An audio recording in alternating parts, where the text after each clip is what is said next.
Now I would like to insert an element f. So for that I am using an operation called push. Whenever I am trying to push the element, what it is doing is it is inserting the element on top of E. After the push, we are going to get the resultant stack with 5 elements altogether, 6 elements altogether. Hence, the stack is called as last in first out list also. There are other names even for the stack. The other names for stack are piles, push down lists, because whenever we are inserting the element is going to get placed onto the top of the existing list by pushing down all the elements which are already there in the stack. That is what it is also called as push down lists, and it is also being called as piles because we are arranging the elements whatever we are having, let it be names of the persons, let it be names of the places, or it could be plates or bunch of books, whatever it may be. They are placed on top of one another, hence they are also being called as piles. So here these are the real time examples of stacks we will be seeing in our day to day life. See here, when you look at this example, there are a bunch of CDs which are placed on a spindle, where whenever I wanted to place a new spindle, I will be putting the CD on top of the existing CDs through this spindle. Whenever I wanted to remove a CD, particular CD, I cannot remove from the middle, but I can remove only the top CD. If at all I wanted to pick out the bottommost CD, I have to remove all the topmost CDs out and keep them aside, and then only you can remove the existing last CD. That is what stacks are being called as last in first out lists, because the first element that is inserted will be the one which is deleted for last. Hence, they are called as LIFO lists. The other examples of them are pile of books, pile of stack of plates, and goods in cargo or else railway stunting system. Apart from this, we are having plenty of applications for these stacks in computer science. For example, in operating system, we all know that every day we will be using computers and we will be using operating system. Whenever we are running an application, the application details would be saved into the program execution stack. In the same way, when we are writing programs using programming languages, the program syntax and semantics will be verified by the compilers. For syntax checking and semantic checking and parsing of data between delimiters, stacks are being used by the compilers. Apart from this, even all the expressions whatever we are going to use in our programs will be converted and evaluated only by using stacks.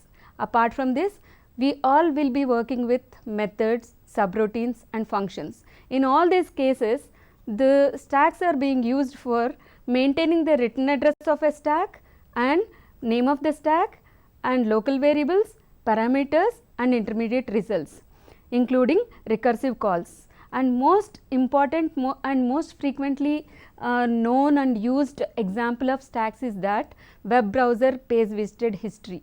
So, in every web browser we could able to see two buttons, one is a back button and the other is a next button or a forward button. Back button, using back button what we can do is we can go back to the previous page or the previous pages whatever we have visited just by clicking on back button. For maintaining the list of pages what we have visited, we can go ahead with stack which will be maintaining the list of previously visited pages. In the same way, we have a next button, for that also a second stack will be maintained which will be holding all the list of pages that are visited next. So, from these two things only a web browser could be able to give the page visited history to every user. Apart from that, even when we are working with Microsoft Word or all the text editors like Notepad, Notepad++ and Photoshop, Paintbrush, etc., there are operations like undo and redo operations. So, even for undoing operation and redoing operations, separate stacks are being maintained. Hence, whenever we are applying an undo, the topmost undo operation will be fetched out and it will be cancelled. And even in today's living arena, even stacks are being used in artificial intelligence for finding the path and even for backtracking, etc. These are the various widely used applications of stacks in computer science. Apart from this, we are going to learn about why, though we know what is a stack, though we know the working principle of a stack and applications of stack, we should understand how the stack is going to be maintained internally. So, that is being represented with the help of an abstract data type. So, what is an abstract data type? Abstract data type is just an abstraction of data structure. We all know that data structure is an organization of data. So, therefore, here a stack is also an abstract data type which will be holding 3 compartments within it. One is data stored within it and operations on the data that can be performed, and while performing the operations there may be a chance of encountering error conditions associated with them. So, let us try to understand how a stack ADT will be defined and how it can be implemented. So, in the next slide we will be seeing that. A stack ADT as usual will be consisting of data stored. What is the data that a stack can hold? As you all know that a stack is a collection of elements and the elements can be of any type. Let it be integer, character or a float, it could be anything. So, let us take for example, I wanted to maintain list of all the students who got admissions into the college, right from the first student who took the admission till the last student who had taken the admission. So, for that I may be maintaining a stack to know which student has taken the admission first and which student has taken the admission last. The better data structure could be a stack because it will be pushing the first student, the oldest student to the down and the recent student to the top. Hence, I will be using a stack of integers to store the admission numbers of students. So, here in Java you can use object class for maintaining any type of value. Apart from the data, we can also perform operations. What are the operations? These are the fundamental activities you can perform upon the data that is existing on the data structure. So, what are the fundamental operations that a stack can perform? The first thing is insertion, can otherwise be called as push. So, here the push is an operation which will take item as an input and it inserts the item at the top of the stack. Whenever you are trying to insert an item into a stack which is already full, there is a chance of getting an error. That itself is called as overflow. And the second method or second operation we can apply upon a stack is that pop. What is pop? It is meant for removing an element out of a stack and returning it. So, pop operation will always return the element which is at the top of a stack and returns the item to the user. So, here also there is a chance of encountering an error because whenever you are trying to delete an element which is from an already empty stack, it may cause an error. That is called underflow. Apart from this, there are some auxiliary or other additional operations that can be performed upon a stack ADT. The first one is size operation. Whenever I wanted to know how many data items that are present in the stack, I can be using a method called size. And for example, sometimes I would like to know whether my stack is empty or not before going to apply a pop operation. For that, I have a special kind of a method called isEmpty. What it does is, it will return true when the stack is empty, otherwise it returns false. And often we will be using peek method to know which one is the topmost element which are there in my stack. For that, we will be using a peek method. Peek stands for topmost element of a stack will be returned by it.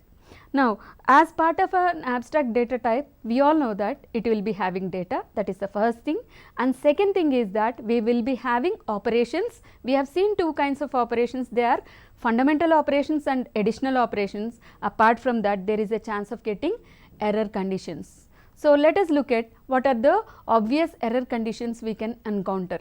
The first and foremost, full. So, you can say that the stack is said to be full only when the top is exceeding the size or capacity of a stack. Let us see, for example, here I have a stack that is having 3 a capacity of holding only 3 elements. It is already holding them, and now I am trying to push the 4th element which cannot be accommodated into the stack. Now, the stack ADT push operation will throw an error message saying that the overflow exception.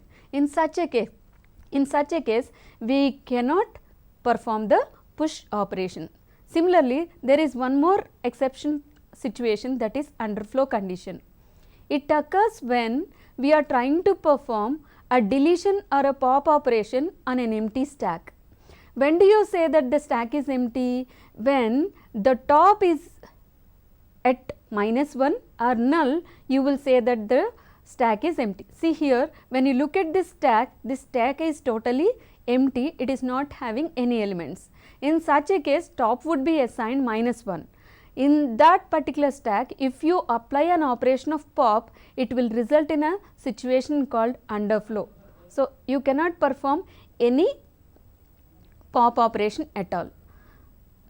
So, now we could able to see what is the concept of a stack, definition of a stack and applications of a stack. Apart from that, how the stack can be implemented with the help of an abstract data type we have seen.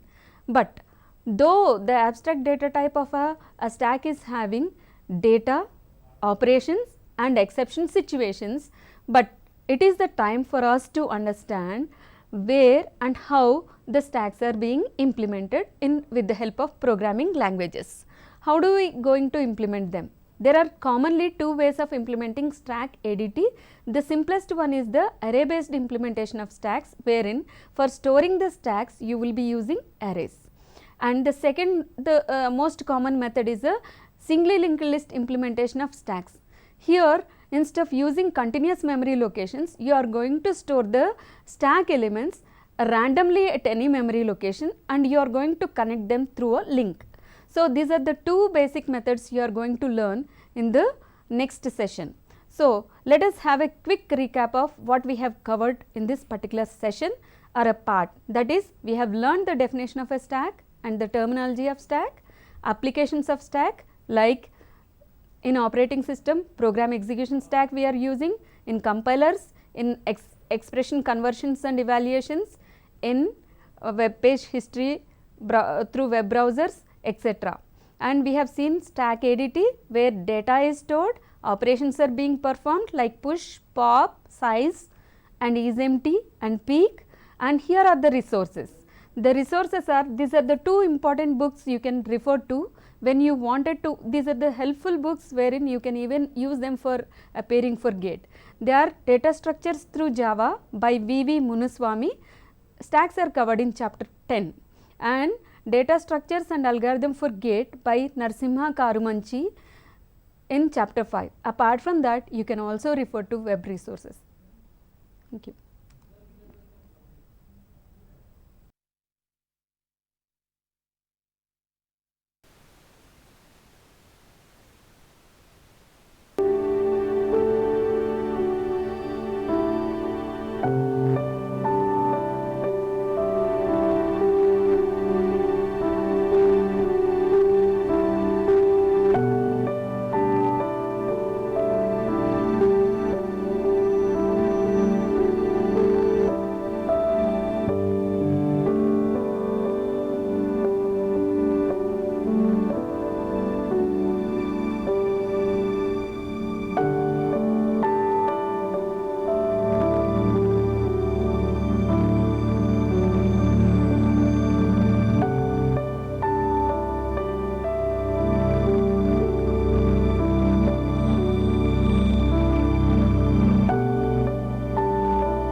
as part of session 1 we have learned about the concepts and introductions of stack along with ADT. Now let us see how to implement the stack using arrays. So in this particular section you are going to learn how to declare the stack and top variables, initialization of stack and top, and implementation of stack operations. Now implementation of stacks using arrays will be done by using one dimensional array.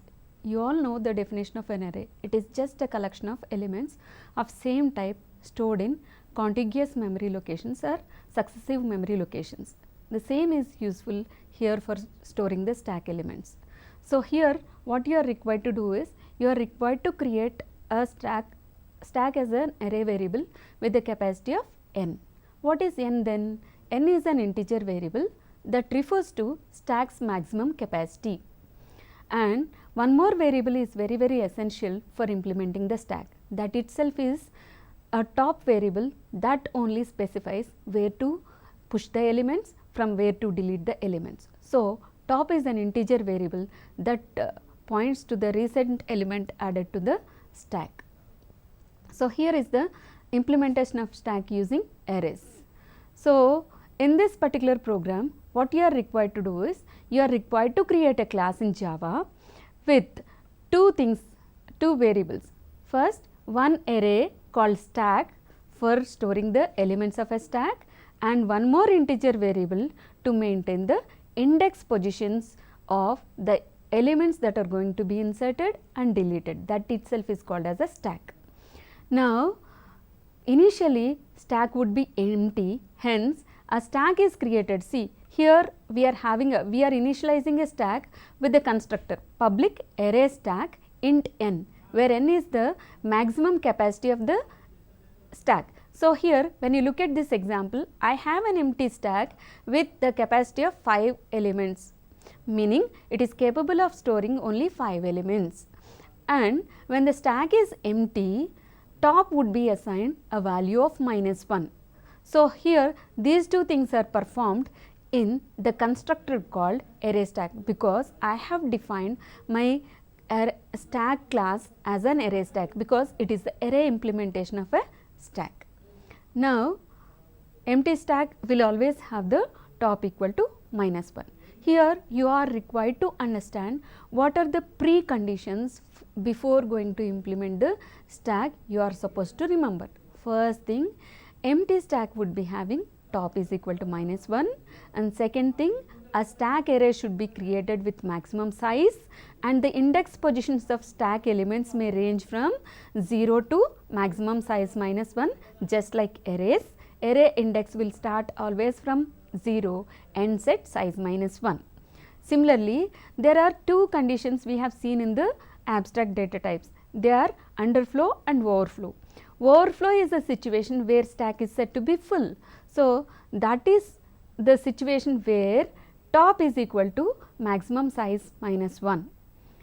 Bottom element or the first element that is getting stored into the stack would be stored always at stack of 0.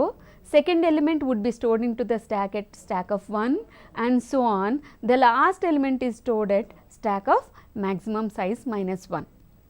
Now whenever we are trying to insert an element into a stack, always you are required to increment the top by 1. That is, top should be assigned top plus 1, and then only you can push the element into the stack.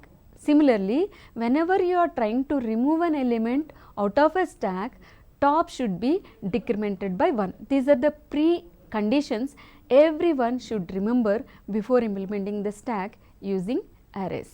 So let us get into push operation.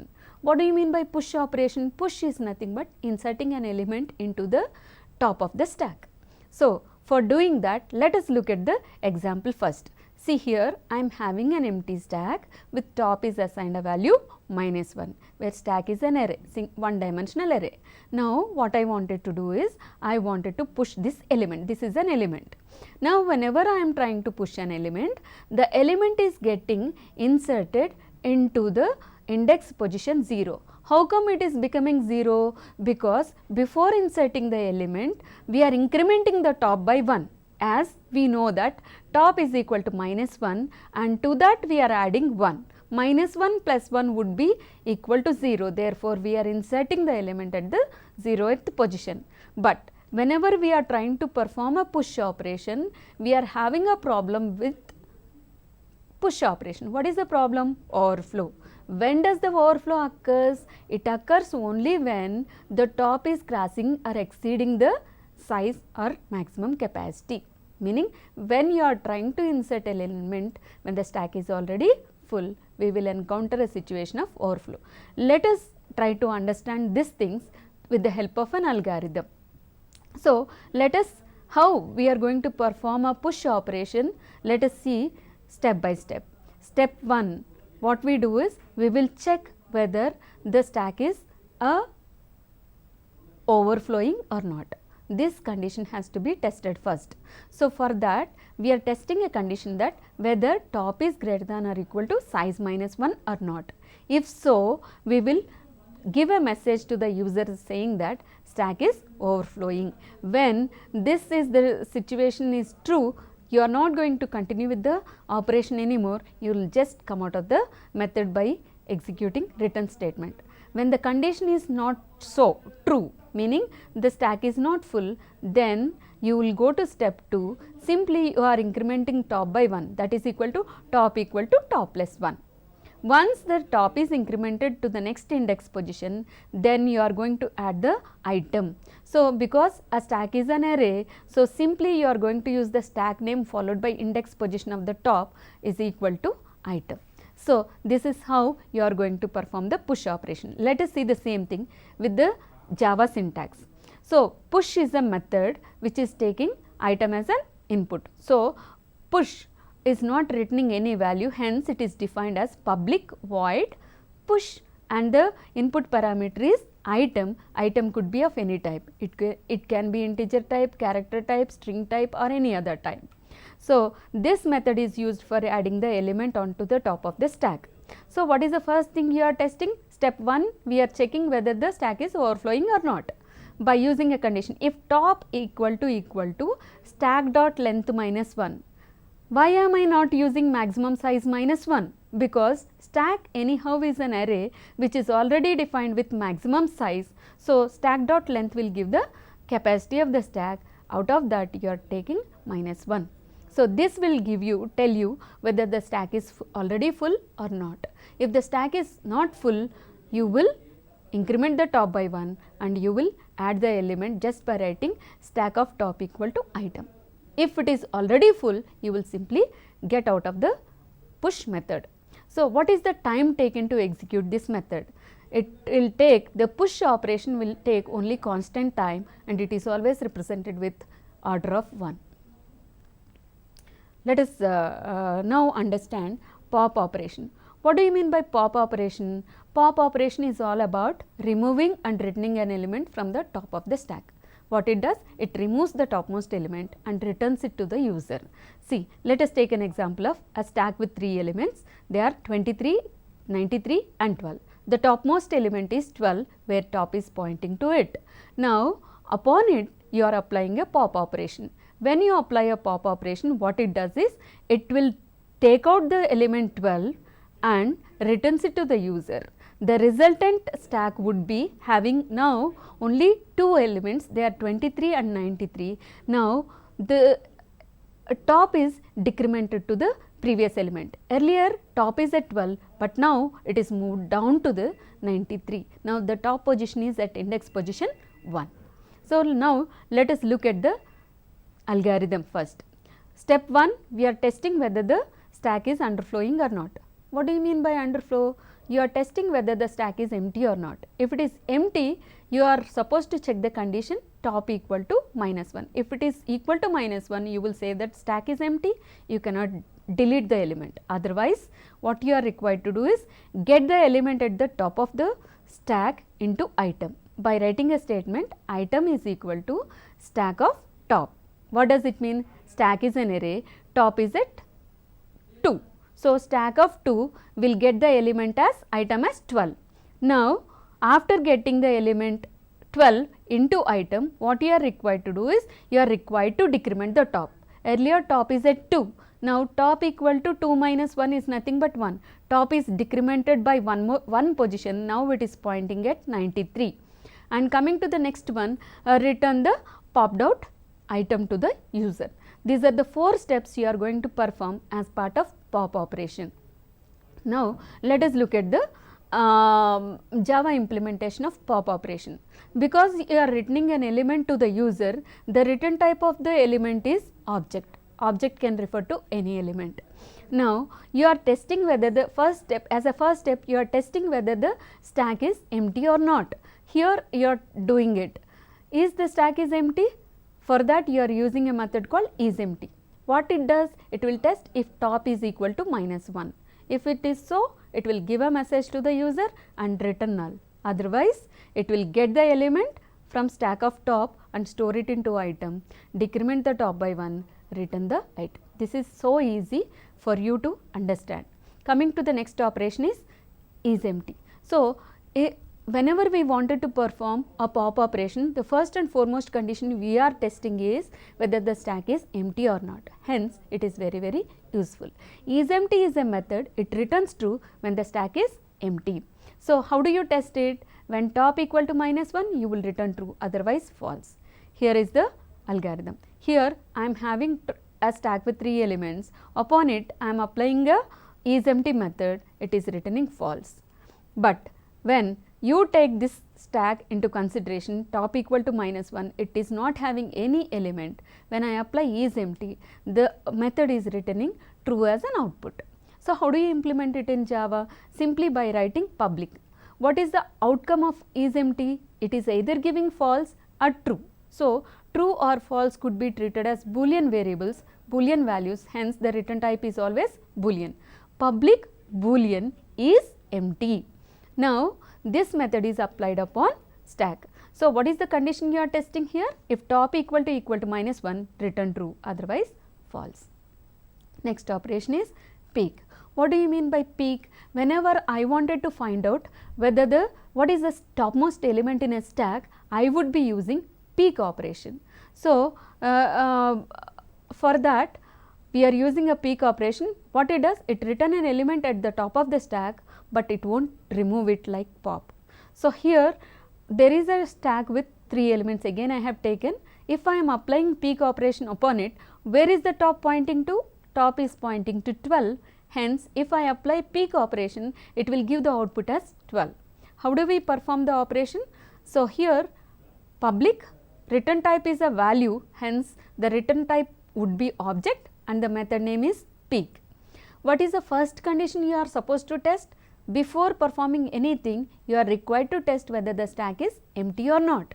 Because I am not inserting any value, I am only getting the value out of it. Therefore, I have to test whether my stack is empty or not. So, by using a method isEmpty. If isEmpty, it returns true, then the stack is said to be empty. You cannot get the topmost element. Otherwise, what you can do? Object item is equal to stack of top. What does it mean? Stack of top element, stack of 2 is assigned to item. Item is receiving 12. What is the data type of item? Object. So, object item is equal to stack of 2. Now, you are required to give it to the user, therefore, return item you are performing. This is all about peek operation. How do you call this method? So, you are simply going to call it as system.out.println. It is a output statement you are going to use in Java. Now, in the message part, you are writing it as top element is equal to, this is the string you are concatenating with the result, say plus st is my stack variable dot peek method. You are calling a peek method on stack variable called st. That is how you are going to call. Both push method, pop method and peek method and isEmpty method, all the 4 methods are going to implement or take the time as constant time. Hence, the complexity is given as order of 1. The next operation would be size. Am I able to know how many elements are available in my stack? Yes, with the help of an operation called size. So, let us try to consider the same old stack example with 3 elements, and now when I try to find out what is the size, meaning the number of elements that are present in the stack, I will be using a size method and it returns the value as 3. So, here is the Java code. The output is a number, hence the return type would be int, public int, method name is size. So, what you should do? You should return the top plus 1, because array index is always starting at 0 and going up to 2. How many elements are physically present? 3 elements, but what is the index value of top? 2. So, unless I add 1 to it, I cannot get the physical element number, therefore, return top plus 1. So, how do you call this method? By using SOPLN, system.out.println, length of the stack is equal to st.size, where st is the stack object. And finally, I wanted to show what are the elements I have in my stack. For that, I would be using a show operation or a display operation. So, it is to display all the elements present in the stack. So, before going to display all the elements present in the stack, first thing I am going to do is I have to check whether my stack is empty or not by using isEmpty method. If it is empty, no elements are present, just get out of the function by writing return method. Otherwise, what you are required to do is by taking the index positions right from top till the 0th index, you are going to display the elements. For that, you are using for loop. For int I equal to top, I is greater than or equal to 0, I minus SOPLN stack of I. It will print the elements from top to bottom, meaning 12, 93 and 23 would be displayed. For calling this, you are going to use st.show. So, this is the outcome of a stack. First element displayed is 12, then 93 and then 23. So, this is the main method you are going to write for implementing the stacks using arrays. So, here anyhow I have defined array stack class first, and here I am defining array stack demo class. In that I am having a main method. Inside the main method I am declaring a stack object, array stack object, as array stack st is equal to new array stack of 5. What is this 5 all about? It is the maximum capacity of my stack. Now, I wanted to push the elements.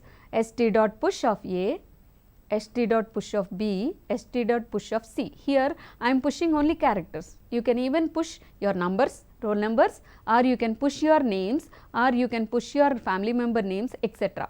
Now, to know the size of the stack, I am using length is equal to st dot size. I am passing this to the system.out.println, and to display all the elements that are present in the stack, I am using st dot show, and to delete the elements I am using st dot pop.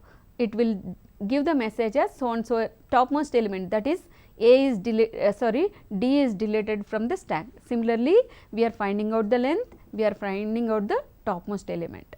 So, how do you implement this? For implementing this, we are using a Java C array stack demo.java. So, this is how you are going to compile it. This is the statement for executing the Java program. So, when you compile it, it will generate a .class file. From that you are displaying the output. This is the execution. What are the advantages and disadvantages of using stack based array based stacks? Easy to implement, and the elements are stored in contiguous memory locations, and there is no need of using pointers. Though it is very easy to implement, there are drawbacks. What is the drawback? It is not dynamic, wherein the stack size cannot increase or decrease. That is the only drawback we are having. So, these are the things we have already discussed. Stack implementation methods we have seen with the help of stack, like push, pop, isEmpty, size, peek and show, and main method and execution. I already have discussed with the resources. The same resources you can use for referring to the stack implementation using arrays. In the next section, let us try to learn stack implementation using linked lists.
Now, in the last session, let us try to understand how do we implement stacks using linked list. You all are aware of linked list.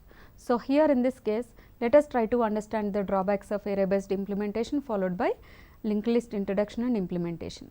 So, the two common ways of implementing stack ADT as we have seen in the last section are array based implementation and linked list implementation. The only drawback with stack based implementation is that it is not dynamic, it cannot grow and shrink as required. And moreover, we need to specify the maximum size before we are going to initialize the stack. So, those drawbacks are rectified or could be overcome in the stack in linked implementation of stacks. So, we all know that a singly linked list is a linear data structure consisting of sequence of nodes. Here singly linked list is used for representing arrays. So, what is a node? First of all, a node is a box kind of a thing or a container that consists of two parts, where the first part is called as the data part and the second part is called as a link part. It will be holding the address of a next node. The only drawback with earlier stack implementation is that all the elements are stored in continuous memory locations. What if I do not have the memory continuously reserved for storing the stack which is going to be implemented using arrays? In such a case, definitely I would seek for alternative. That alternative is nothing but singly linked list. So, here singly linked list consists of sequence of nodes that are not stored in a continuous memory locations, rather they will be stored in random memory locations. But only thing is that every node link part will be holding the address of a next node where it is. So, here is the example. A is the first element whose link part is holding the address of a B element. B element link part will be holding the address of C element and C element's link part will be holding the address of a last element, and the link part of last element does not consist of or does not point to any other node, hence the address would be held with this is null. Last node will always contain a null value. So, here is one more example to implement a stack using linked list. In the earlier case, we have stored characters into the linked list, whereas here we are storing animals into the linked list. Their memory locations need not be same. The space requirement for storing the singly linked list is n. If you are having n number of elements, the memory size required for this is order of n. At the same time, the implementation of all the operations present in the ADT of a stack with singly linked list again will take constant time, that is order of 1. But how the implementation is being done? So, for implementing push and pop or these two methods, we need to create a node every time and then we need to push the elements, but always the topmost element, the front element will be always pointed out by top. Thus, see, here is the example. I am having the first element inserted is 6 and this is been connected to the second element, that is 1, and 1 is connected to the recent element that is inserted is 7. So, the next part or link part of 7 is pointing to the previously inserted element and link part of 1 is pointing to the previously inserted element called 6. So, this 7 is the front element of a linked list, it is always pointed out by top, and 6 is not having any other elements at the bottom of it, therefore, the link part of 6 is having a null value. So, let us try to look at the linked stack implementation. Java code is here. I am going to create a stack object.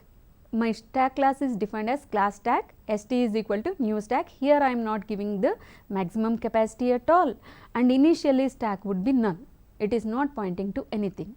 Now, whenever I wanted to insert an element called 6, first thing I will create a node. This is the node that is created, into that 6 is stored. Now, the address part of the second compartment, link part of the 6 is not pointing to any other element which is at the bottom of the stack, therefore, it is assigned a null value. Now, this is the new node that is getting created, this is the first and foremost node of a stack, hence the top should be assigned to this 6, hence we are assigning top. Top is now pointing to 6. Initially top is equal to null, but now top is holding the address of 6.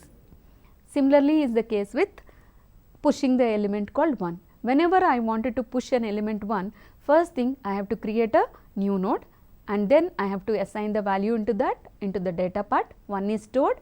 Now the next part of 1 should take the address of 6, it is taking the address of 6, and now because 1 will be at the top, the variable top should be pointing to 1, hence the address is changed. Top is now assigned to the address of 1.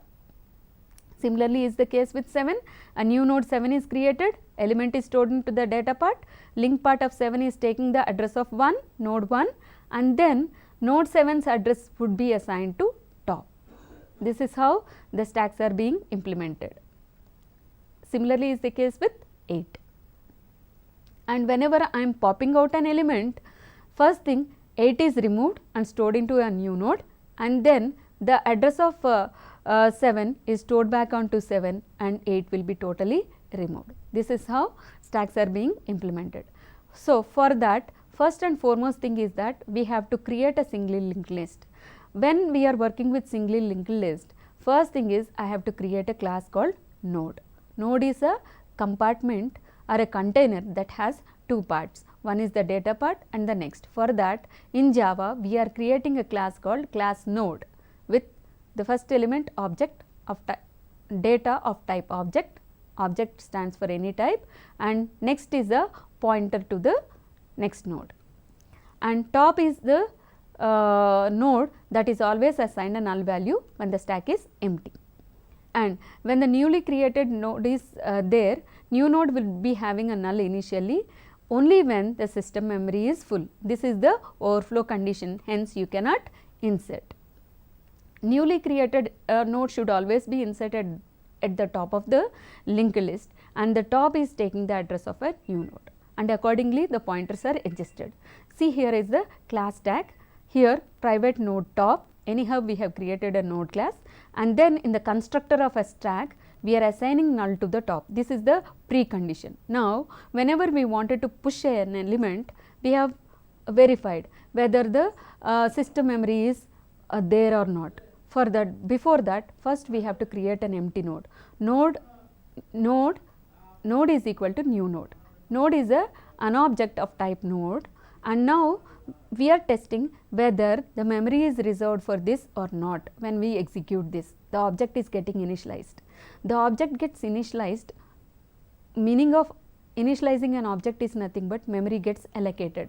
If the memory is not getting allocated for this newly created node, it would be having an address as null. In such a case, you will say that the memory is full and it is an overflow condition and you cannot perform any more insertion. So, you will quit the function. Otherwise, what you can do is you will assign a value to the data part of a node. Node dot data is equal to x. Next thing, node dot next would be assigning to the top, meaning the earlier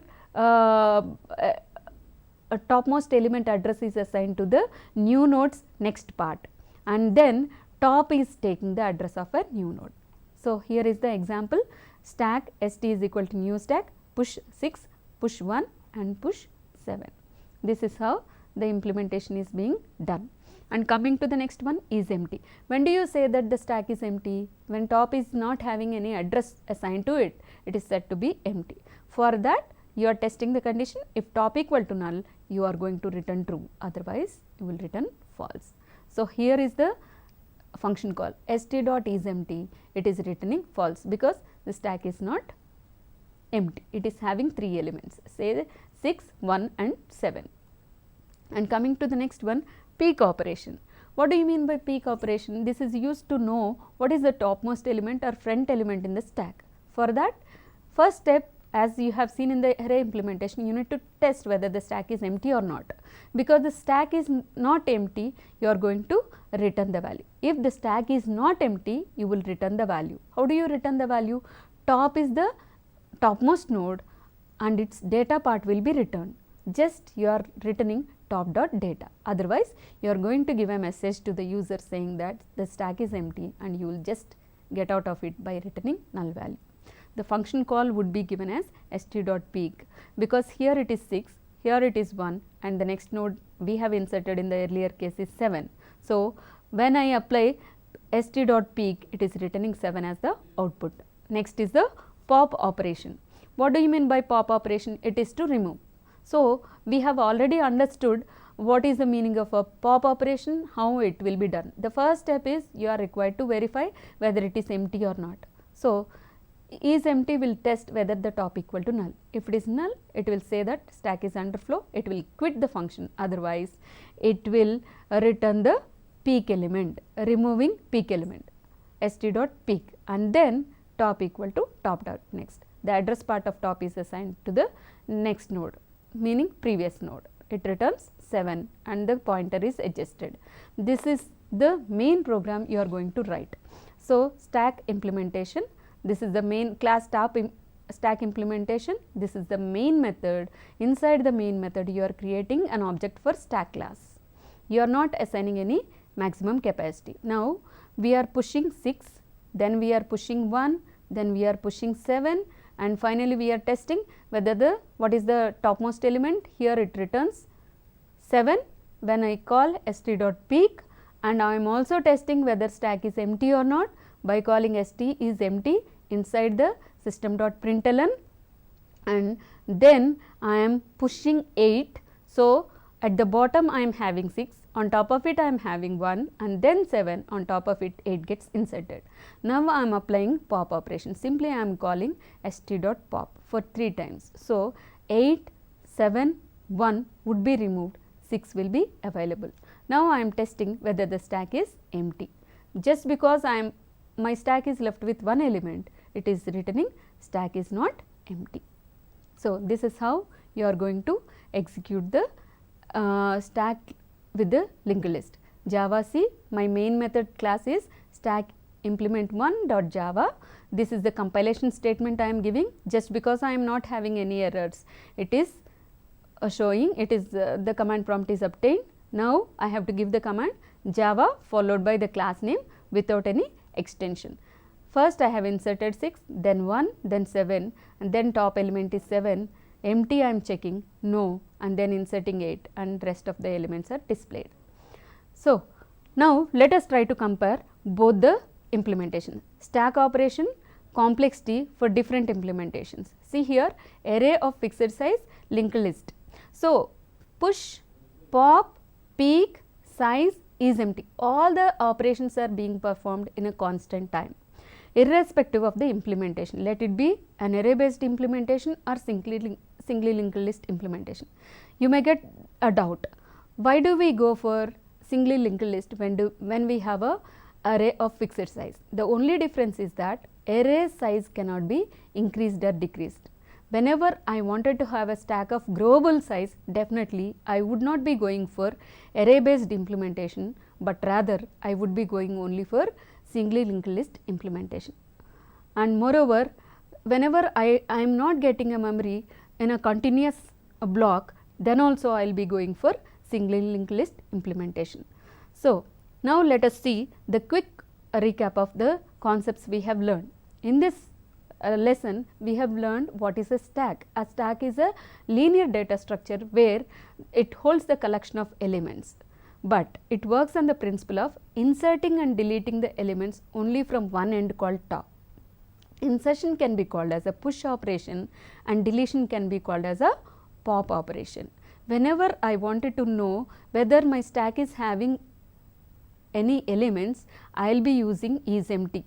IsEmpty returns true when stack is empty, otherwise false. And to know how many elements my stack is having, I will be using a method called size. If at all I wanted to know what is the topmost element I have in my stack, to know the data value, I will be using a method called peak. And to display the elements, I will be using a show method. So, with this, stacks class is over.